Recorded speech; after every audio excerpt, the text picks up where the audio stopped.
The overall goal of this in vitro transcription assay is to study the complex regulatory steps during transcription by providing a platform for testing the effects of transcription factors, small molecules, and transcription inhibitors.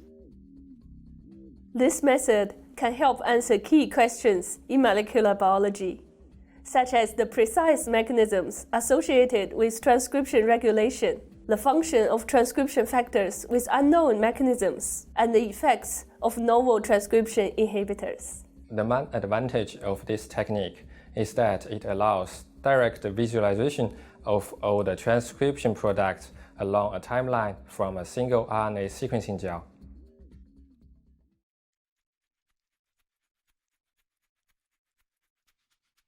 Begin this procedure by cleaning the plates from a sequencing gel apparatus twice with 70% ethanol and purified water.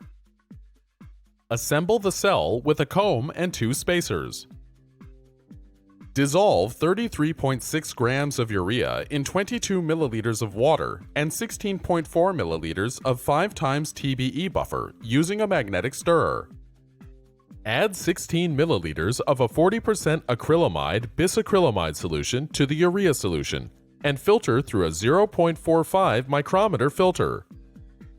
Add to the filtered solution 514 microliters of a freshly prepared 10% ammonium persulfate solution, followed by 51.4 microliters of TMED.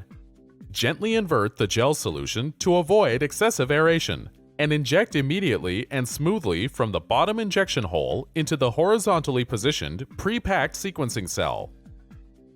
Take care to avoid making bubbles during the injection.